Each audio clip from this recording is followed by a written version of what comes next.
He had $2.5 million in the bank. He was 37 years old. And he was absolutely terrified. Not because the money wasn't real, but because he still didn't know how to let it be enough. The spreadsheet had been open since 11. It was 2 a.m. now, and Theo hadn't moved the cursor in 20 minutes.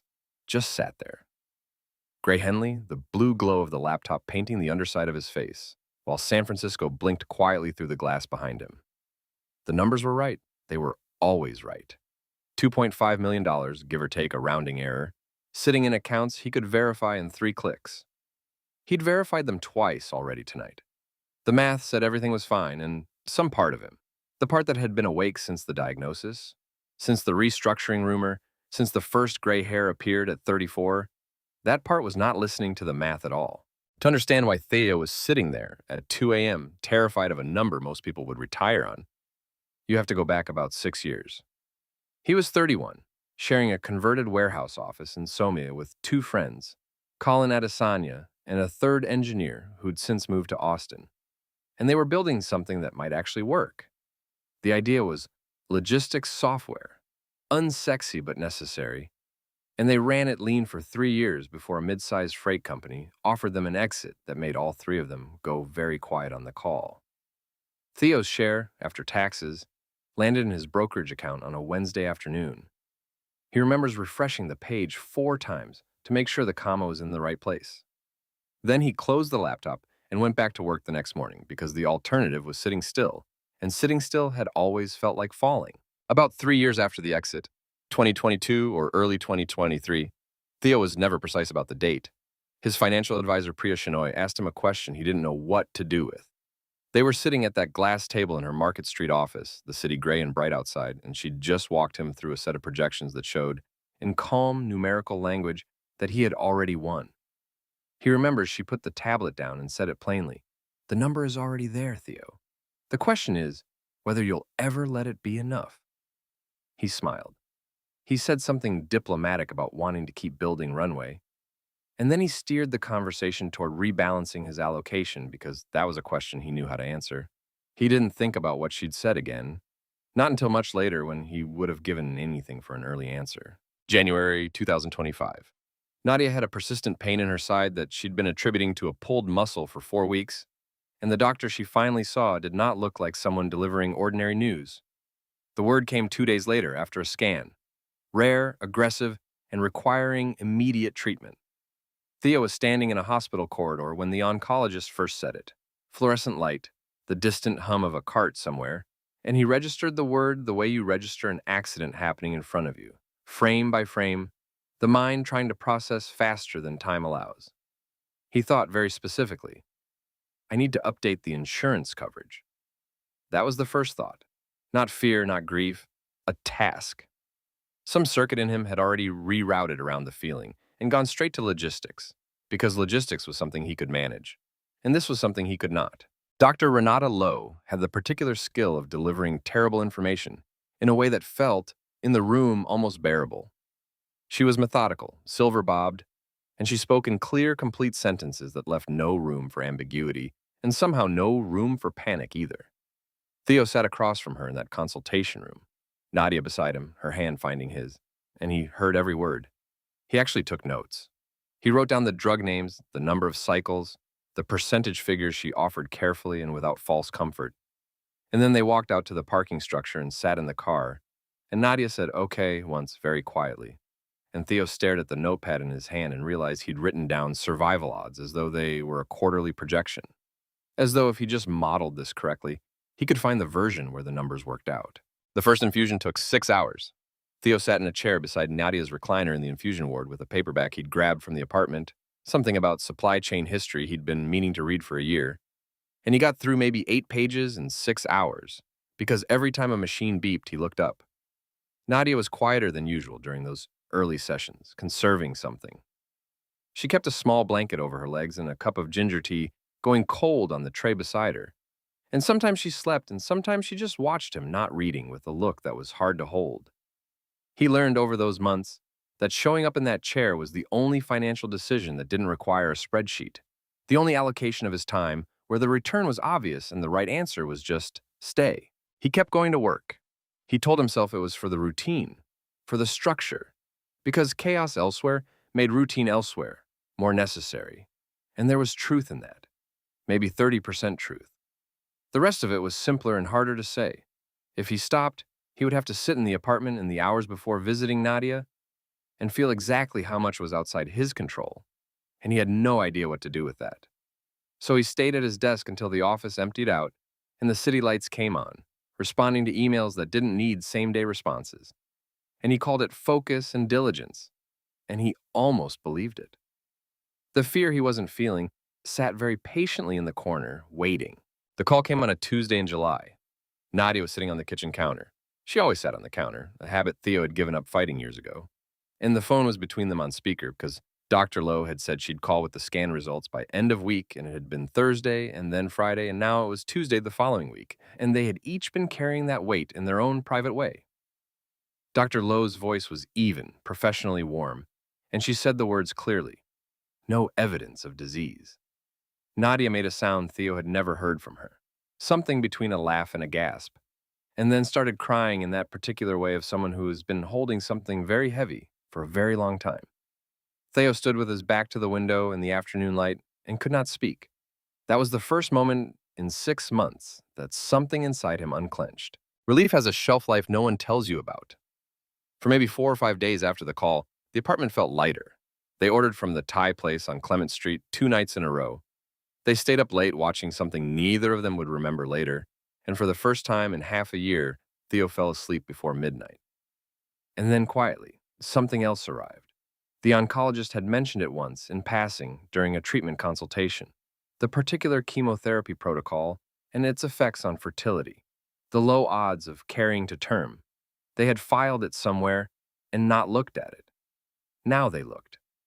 Nadia sat with it in her own way, which was very still and very quiet. And one evening she left a surrogacy agency brochure on the coffee table without comment.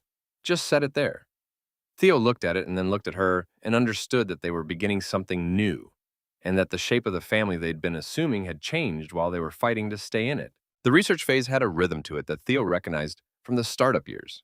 Intake calls, information packets, initial consultations with 3 different agencies before settling on one, a legal referral for the contract phase, a separate conversation about the medical protocol.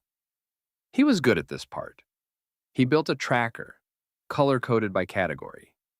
Agency fees, legal fees, medical costs, the monthly retainer during a match. Nadia kept a different kind of notes, impressions, questions about the process, what kind of situation felt right to them, and their 2 documents side by side on the kitchen table looked like a small illustration of how differently 2 people can approach the same thing. The numbers he was accumulating were large, not impossible, but large in the way that makes you want to build a spreadsheet around them just to make them feel knowable. He noticed himself doing that and did it anyway. Priya had run these numbers before Theo asked her to. That was the thing about Priya. She anticipated the question and arrived with the answer pre-formatted. She pushed a page of projections across the glass table to where Nadia was sitting beside Theo now. Of first, Nadia hadn't come to these meetings before, and walked them through the range. $150,000 on the conservative end, closer to $200,000, fully loaded with legal and medical, and the agency's match fee. She let the number sit for a moment before she said, without drama, that it represented less than 10% of their liquid position, that their monthly spend didn't need to change, that their trajectory didn't change. Theo watched Nadia's face as Priya spoke. Nadia was nodding slowly, processing, and she looked, not relieved exactly, but oriented, like she now had coordinates. Theo felt the same thing Priya's words always gave him, intellectual certainty, clean and complete, that he would spend the next 72 hours quietly failing to feel. He told himself he just wanted to check her math. That was reasonable. You check things, you verify. That's diligence, not anxiety. He opened the laptop at 11 that night, and he built out the model himself. Liquid assets, monthly burn rate, surrogacy reserve, runway projections at 3 different portfolio return assumptions. He worked carefully. He was thorough. And at the bottom of the page, in whatever cell he designated for the conclusion, the number said the same thing Priya had said. He stared at it for a while. Then he checked the formula. The formula was correct. He closed the laptop at midnight, brushed his teeth, lay in the dark next to Nadia, who was already asleep. And somewhere in the space between closing his eyes and whatever came next, he felt the familiar, specific unease return, the way it always did, like something that hadn't gotten the memo that the math was fine. The house was on a tree-lined block in the inner sunset. 3 bedrooms, a small backyard that got afternoon sun, a kitchen that didn't share a wall with anyone else's kitchen, and a porch light that came on automatically at dusk. They'd been looking at it for 2 months. At $7,500 a month, it was more than their apartment and less than what they'd been afraid to want. They signed the lease on a Friday evening standing in the empty living room with a landlord who shook their hands warmly and left them to walk through the space alone, their footsteps echoing a little. Nadia stood in the kitchen doorway for a long time without saying anything, and then she said, "This is the one where things happen." Theo took her hand. He did not open the spreadsheet that night. For the space of exactly one evening, the number in his head was not a runway calculation. It was just the address of a house where he intended to live. But 2 weeks later, his calendar would show an HR invite he hadn't sent himself, and that evening would feel very far away. 2 weeks before the lease was set to start, a calendar invite appeared on Theo's screen at 10:47 in the morning. No subject line, just his name and the initials of an HR director he'd exchanged maybe 4 sentences with in 2 years. He knew immediately. You always know. He sat in through the rest of a product sync he was no longer part of, nodding at the right moments, and then walked into that conference room and heard the sentence he'd heard other people absorb from a safe distance. Your position is being eliminated. There was a severance packet. There was a form. The HR rep had a practiced kindness that made it somehow worse. The kind of careful, neutral warmth that comes from doing this exact thing many times before. Theo thanked her. He didn't know why he did that, but he did. He drove home on 101 with the radio off, which he never did. The severance terms ran through his head in a loop, not because he needed them, but because his brain had defaulted, as it always did, to the logistics of a thing before it was willing to process the thing itself. $2.5 million in the bank, Cobra kicking in automatically, the lease unsigned but committed. And Nadia was at a follow-up scan across town, which meant the apartment would be empty, which meant there would be no one to perform composure for. He pulled into the parking garage, turned off the engine, and sat there. The concrete hummed with building systems. He watched a timer on the wall count parking minutes he wasn't using, and he did not go inside for 20 minutes. He rehearsed it in the elevator.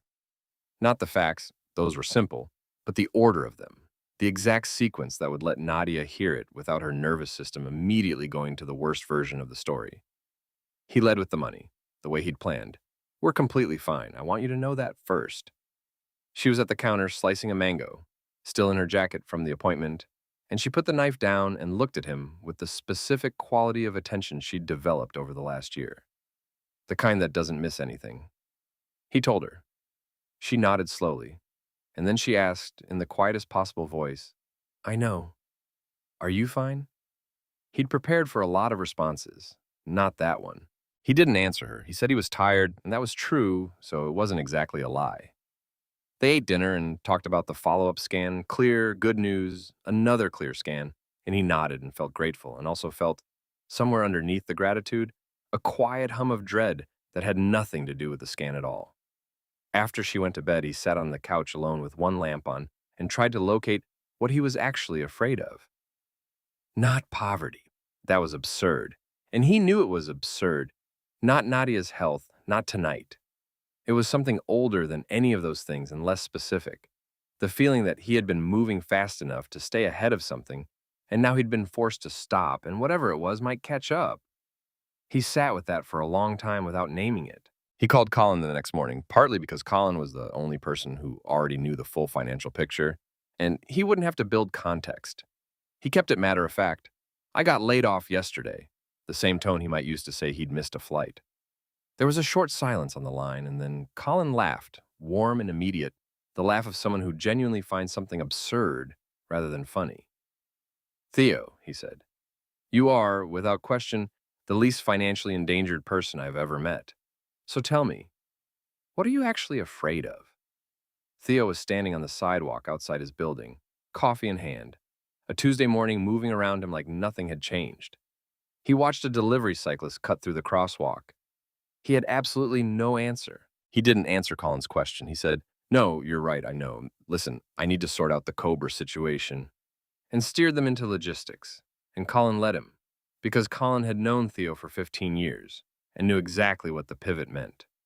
For the next 2 hours, Theo sat in the window seat of the cafe on his block with his laptop open, cross-referencing marketplace insurance options, noting the tax treatment of brokerage withdrawals versus Roth conversions, building a tab structure in the spreadsheet he'd had open for 3 years.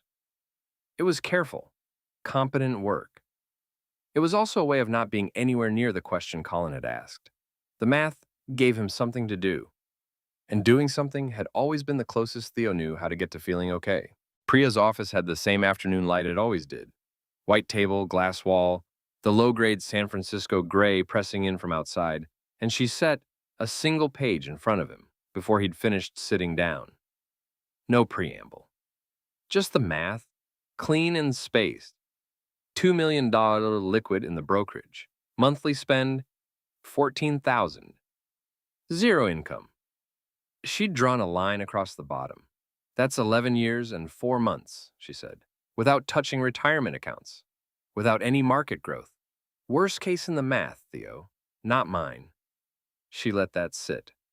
He looked at the number, 136 months, and felt what he always felt when Priya showed him something like this. A brief, almost physical relief, followed immediately by the quiet impulse to check her work. He thanked her. He meant it. He walked home along Market Street in the thin afternoon light and felt, for about 6 blocks, genuinely fine. Then he sat down at the desk, opened the laptop, and started a new tab in the spreadsheet. He told himself he just wanted to sanity check her assumptions, the withdrawal sequencing, the expense trajectory, standard stuff, nothing she'd gotten wrong. He ran the numbers. They matched. He ran them again with a slightly higher monthly spend, $16,000, just a stress test. Still fine. He sat back and looked at the screen and felt the particular hollowness of a calculation that gives you the right answer and doesn't help at all.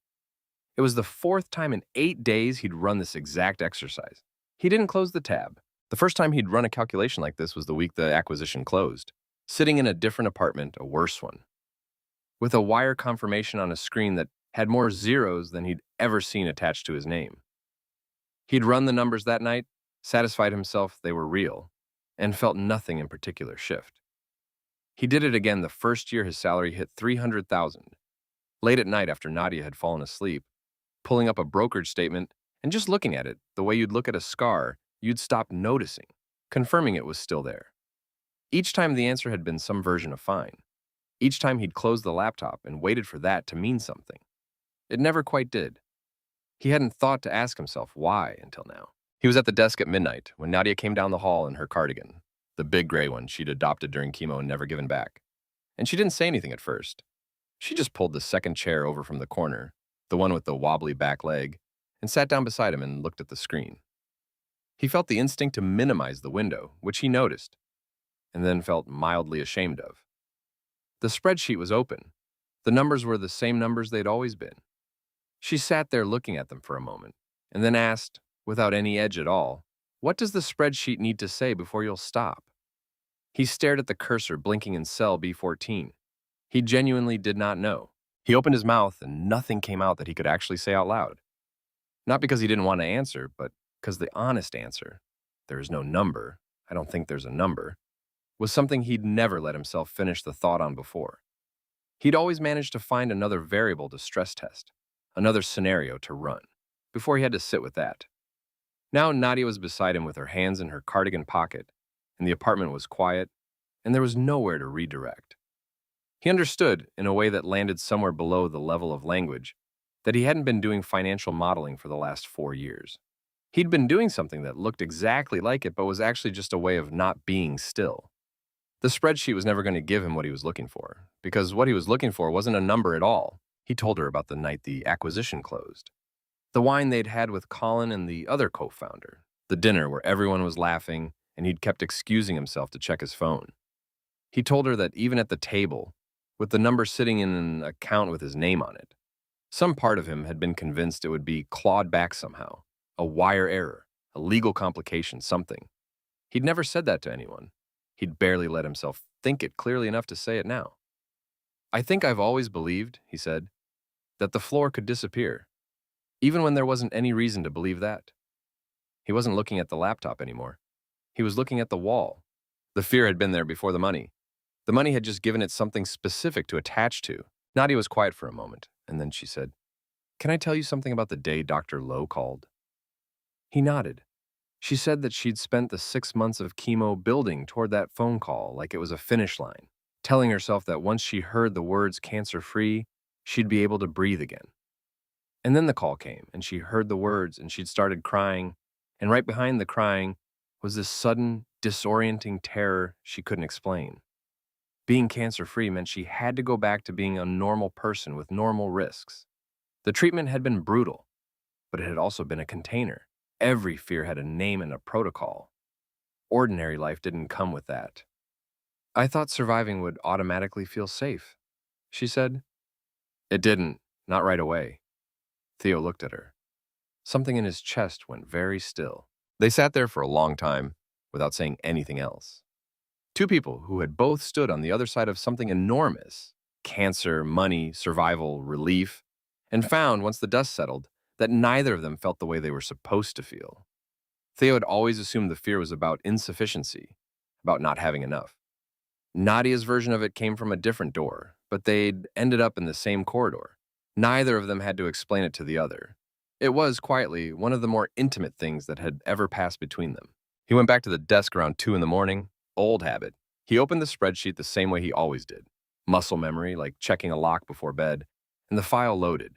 And in the corner of the screen, he saw something he'd never looked at before. The creation date. 4 years ago. Same week the acquisition closed. He stared at that date for a long time. He had been running the same document, the same scenario projections, the same feared outcomes, through every major event in his life since the startup sold. The number on the screen had never once said danger, not once, and he had never once believed it. He didn't make a decision. That's not quite how it happened. He just stopped. He put his hand on the laptop lid and closed it, and the room got darker, and he didn't open it again. No dramatic moment. No breakthrough speech he gave himself in the mirror. He sat in the dark with the city coming through the glass and let the silence be what it was. The spreadsheet had never been a financial document. He understood that now. It was the last place he knew how to feel like he was fighting, and for the first time in 4 years, he wasn't sure he needed to fight anything. He called the landlord at 8:15 the next morning. Nadia was at the stovetop with coffee going, the real kind, the kind she'd started making again after chemo when her sense of smell came back. And Theo stood at the kitchen table with the lease printout in front of him, pen in his right hand. The landlord answered on the second ring. It took 4 minutes. When he hung up, he signed the bottom of the page. He did not open the spreadsheet first. He didn't even think about it until later, when he noticed he hadn't thought about it. They got the dog within the first week at the new house. A medium-sized mutt from a rescue in Oakland. Brindle coat, one ear slightly bent, a serious expression he deployed without irony. Nadia named him Soren. Theo had never had a dog. What surprised him was not how much work it was, or how quickly Soren made himself comfortable, but what it did to the house. The sound of nails on hardwood, a warm body on the couch cushion, something in the room that needed you at regular intervals and did not care about your net worth. The apartment had felt like a holding pattern. This felt inhabited. He took 3 months off, not waiting. That was the word he kept returning to, the distinction he was trying to hold, not waiting to see what came next, not pausing until the right opportunity appeared. Deliberately stopping. He went with Nadia to every intake call, every agency meeting, every consultation about the surrogacy process. There were a lot of them, and they were measured in weeks and paperwork and silences between phone calls. He discovered that patience, as an active practice rather than an absence of movement, was something he had never actually learned. He had always been moving too fast to notice he hadn't. Colin called on a Wednesday around week 6. He had a venture idea. Early stage, real problem. Not a lot of people working on it yet. The pitch was low-key because Colin knew Theo, which meant he didn't actually pitch. He just described it flatly and waited. And Theo noticed something. His first instinct was not urgency. It was not the old reflex of motion disguised as interest. He wanted to think about it because the problem was genuinely interesting. And that was a different thing. a thing he'd never quite felt before, and it took him a moment to recognize it for what it was. He met with Priya one more time about a month after that. He didn't have projections to review. He sat down, got the coffee she always had waiting, and told her he finally understood what she'd said 3 years ago. The line he'd smiled at and moved past about whether he'd ever let it be enough. She paused. Not her professional pause, the one she used to let a client catch up, a different kind, something that felt like recognition. Then she said, "Most people never get there. The money is the easy part." He drove home thinking about that, the easy part. The vigilance that built the wealth, the rechecking, the modeling, the refusal to assume anything was safe, that wasn't a flaw. That was the architecture. It was exactly what carried Theo through the lean years of the startup, through the long salaried grind after, through 6 months of medical bills and fear. The discipline that compounds over time is not comfortable to live inside of. It is tight and watchful and exhausting, and it works. But it doesn't automatically know how to stop. Nobody teaches you the off switch for a mindset that got you somewhere. You have to notice you're still running it and decide. The number is already there, Theo. The question is whether you'll ever let it be enough. 3 years ago, he'd heard that sentence as a financial observation, something to nod at politely before moving on. Now it landed differently. It wasn't about the number at all. It was about the decision, the quiet, undramatic, private act of choosing to believe the work you did. Not because someone told you it was enough, not because the math finally said something new, because at some point, the math stops being the thing you're actually arguing with. The last mile of any money journey isn't a number. Theo knew that now. Not as an idea, but as something he could feel the shape of. You do the work, you build the thing, you make the hard choices for years. And then one day, the math is settled, and the fear is still there, waiting, because it was never really about the math. The decision to believe you've done enough is quiet. Nobody marks the moment. You close a laptop at 2 in the morning, or you sign a lease without running the numbers first, or you notice you're thinking about a problem because it interests you. And that's it. That's the crossing. If you've ever hit a number you worked hard toward, saved enough, paid it off, built something real, and found that the relief didn't come the way you expected, you're not broken. You're not doing it wrong. The fear that built the thing doesn't dissolve when the thing is finished. It has to be told, slowly and repeatedly, that the job is done. That's not a failure of gratitude, and it's not ingratitude for what you've built. It's just the last piece of work, the internal one. And it doesn't come with a deadline or a benchmark. Just a choice you make, and then make again until it starts to stick. If any part of Theo's story felt familiar, the compulsive rechecking, the number that's never quite enough, the gap between what you've built and what you actually feel, and you want to understand the principles underneath it, the psychology and the patient math of how money actually works, the first lesson of Greedskingdom is free. It's linked below. No pitch, no urgency. Just a place to start, whenever you're ready. Theo finally stopped running the spreadsheet and signed the lease. But do you think the fear ever fully goes away, or does it just get quieter? Tell me in the comments.